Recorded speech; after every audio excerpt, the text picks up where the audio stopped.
প্রত্যেক দিন এই বেলুন পেটে নিয়ে থাকতে আর মিথ্যা অভিনয় করতে আমার একদমই ভালো লাগতেছে না। যাক, আজকে তো আমার স্বামী বাড়িতে নেই, এটা বরঞ্চ খুলে রাখি।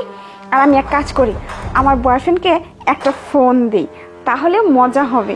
আমার স্বামী তো বাসায় নেই, ও কিছু বুঝতেও পারবে না, জানতেও পারবে না, এদিকে আমার কাজ ঠিকই হয়ে যাবে। হ্যালো জান, শোনো না, আজকে না আমার স্বামী বাসায় নাই, তুমি না চলে আসো, তোমাকে খুব মিস করতেছি আমি। প্রত্যেকদিন এক নাটক করতে করতে আর ভালো লাগে না, বুঝো না? তুমি আসো, তোমার সাথে অনেক মজা হবে, আর তোমার সাথে একটু টাইমও পাস করতে পারবো, বোঝা নাই? না না, কোনো সমস্যা হবে না, এখানে তো কেউ নেই, কি সমস্যা হবে? বাড়ি একদম ফাঁকা, তুমি কোনো চিন্তা করো না, তোমাকে প্রোটেকশন করার দায়িত্ব আমার। তুমি শুধু চলে আসো, তাড়াতাড়ি আসো জান, ঠিক আছে? Okay bye. যাক, ও আসুক, আসলে অনেক মজা হবে।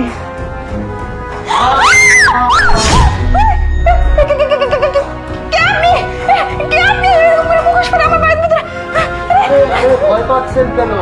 ভয় পাবেন না, আমি ভূত নই, আমি মানুষ। আসলে আমি ভুল করে আপনার বাসার ভিতরে চলে এসেছি। আজকে আমার বউয়ের জন্মদিন ছিল তো, আর কি আপনাদের বাসার ভিতরে আমি ভুল করে চলে এসেছি। আসলে আমি ঠিকানা ঠিক মতো জানতাম না তো, তাই আর কি। আচ্ছা, একটা কথা বলুন তো, আপনার জামাইয়ের সাথে মনে হয়, আচ্ছা একটা কথা বলুন তো, এতক্ষণ মনে হয় আপনি আপনার হাজবেন্ডের সাথে ফোনে কথা বলছিলেন, তাই না? ও আচ্ছা আচ্ছা, বুঝতে পারছি। না না, আমি আমার স্বামীর সাথে কথা বলছিলাম না, আমি তো আমার বয়ফ্রেন্ডের সাথে কথা বলতেছিলাম। ও আচ্ছা, তার মানে আপনার বয়ফ্রেন্ড আছে, হাজবেন্ড নেই? আছে, হাজবেন্ডও আছে। আচ্ছা, আপনি এই যে পেটের ভিতরে বেলুন ঢুকিয়ে রেখেছিলেন, আপনার হাজবেন্ডকে আপনি ঠকাচ্ছেন না? কিসের ঠকানো? ও আমাকে বাচ্চা কাচ্চা নেওয়ার জন্য অনেক প্রেশার ক্রিয়েট করতেছিল, আর আমি এই মুহূর্তে বাচ্চা কাচ্চা নিতে চাই না। এর জন্য ওকে বোকা বুঝ দেওয়ার জন্য আমি এভাবে পেটের মধ্যে বেলুন ভরে রাখছি, আর বলছি আমি প্রেগনেন্ট। এতে করে ও সান্ত্বনা পাইলো আর আমার কাজটাও হয়ে গেল। ও আচ্ছা, বুঝতে পেরেছি। তারপরও মনে হলো আপনি আপনার হাজবেন্ডকে ঠকাচ্ছেন, এই কাজটা তো আপনার ঠিক হচ্ছে না, তাই না? না না, এখানে কোনো ভুল নেই। ও যদি ওর স্বার্থের জন্য বাঁচা চাইতে পারে, তাহলে আমি কি আমার স্বার্থের জন্য এটুকু করতে পারি না? তাছাড়া ও আমাকে ঠিকমতো সময়ও দেয় না, সবসময় দূরে দূরে থাকে। এর জন্যই তো আমার এরকম পদ্ধতি অবলম্বন করতে হয়েছে। এর জন্য আমার একটা বয়ফ্রেন্ডও আছে, আমি আমার বয়ফ্রেন্ডের সাথে সময় কাটাই। পিয়া, এই লোকটাকে? আর বলো না, এই লোকটা কোত্থেকে যে চলে আসছে আমি নিজেও জানি না। ও বলতেছে যে পথ ভুল করে নাকি আসছে, ওনার বউকে সারপ্রাইজ দেওয়ার জন্য এইভাবে সেজে আসছে। আমি ঠিকঠাক ভাবে চিনি না ওকে। আচ্ছা, তুমি একটা কাজ করো, একে ঘাট ধাক্কা দিয়ে বের করে দাও, তোমার সাথে আমার পার্সোনাল কথা আছে। এই জানতো, আপনি যান, আমাদের পার্সোনাল মধ্যে ঢুকবেন না, জানতো? জান, যান, বের হন।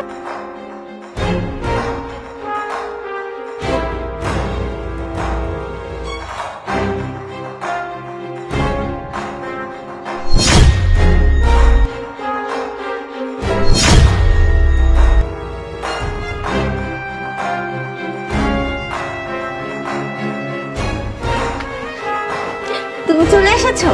হ্যাঁ, চলে এসেছি। কিন্তু তুমি তুমি আমাদের বাসায় কি করছো? ও আমি আমি তো আসছি এমনিতেই, কিন্তু তোমার মন খারাপ কেন? আর তাছাড়া তুমি রুম থেকে মুখোশ পরে বের হয়েছো কেন? মুখোশ? এই মুখোশের আড়ালে যে কত কিছু লুকিয়ে থাকে এটা জানতাম না।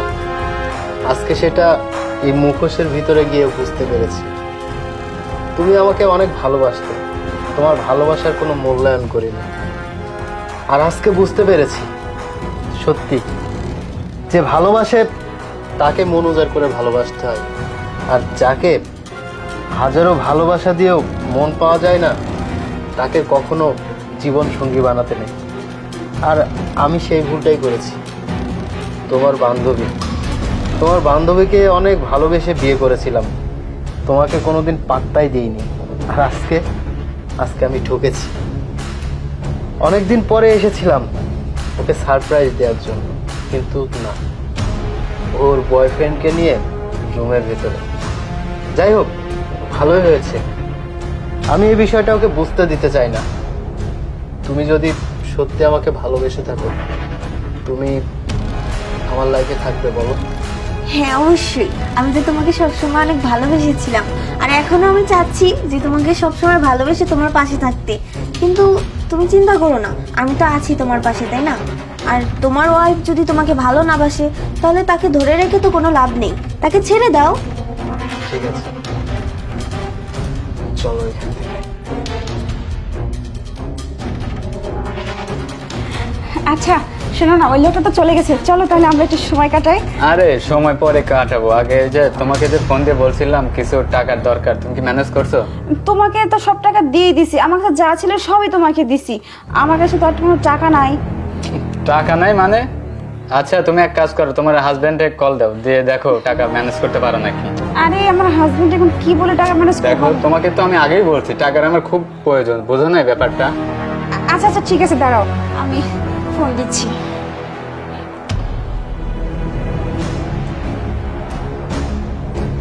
হ্যালো ইমরান, হ্যাঁ, বলো। শোনো না, আমার না কিছু টাকার দরকার, এই মাসে তো যা ছিল সব খরচ হয়ে গেছে, এখন প্লিজ আমাকে কিছু টাকা পাঠিয়ে দাও না। কেন? টাকা কি তোমার বয়ফ্রেন্ডকে দিবে? হ্যাঁ, শোনো, তুমি তোমার বয়ফ্রেন্ডকে নিয়ে এসে রুমের ভিতরে যে নষ্টি মষ্টি করছো না, সেগুলোই করো। আমি আর একটা টাকাও তোমাকে দিতে পারবো না। আর এটাও জেনে রেখো, তোমাকে আমি ডিভোর্স দিব, এবং কি সেটা খুব শীঘ্রই। ফোন রাখছি। Imran, hello hello. কি বললো তোমার হাজবেন্ড?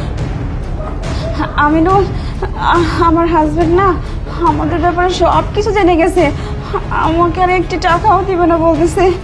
কি বলতেছো এসব? টাকা দিবে না মানে? দেখো আমিনুল, তুমি তো আমাকে আর টাকার জন্য ভালোবাসো, তুমি তো আমাকে ভালোবাসো, তাই না? ওর টাকা দিলো কি দিলো না তাতে কি আসে যায়?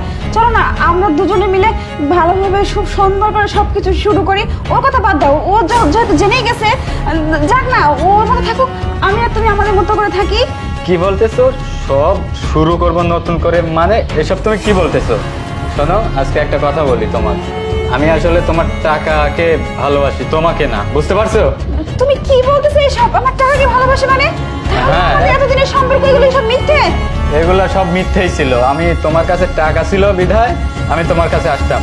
শোনো একটা কথা বলি, আজকে থেকে তুমি আমার সাথে আর কোনো যোগাযোগ করবে না, বুঝতে পারছো? তুমি কি বলতেছো? তোমার জন্য আমার সংসারটা ভেঙে গেছে। ধরো অন্যর বউকে আমি বিয়ে করতে যাব কেন? আর এরকম আমার গার্লফ্রেন্ড আরো 10-12টা আছে, বুঝতে পারছো? আর এক কাজ করে দেখি, আমার নাম্বারটা এখনই ব্লক করে দিই। আরে কি তুমি আজকের পর থেকে আর কোনো যোগাযোগ করবে না, আমার শেষ কথা।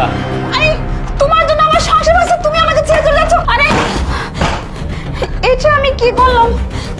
আমি অন্য একটা ছেলের আশায় নিজের সংসার, স্বামী সব কিছু হারালাম, এখন আমি কি করব?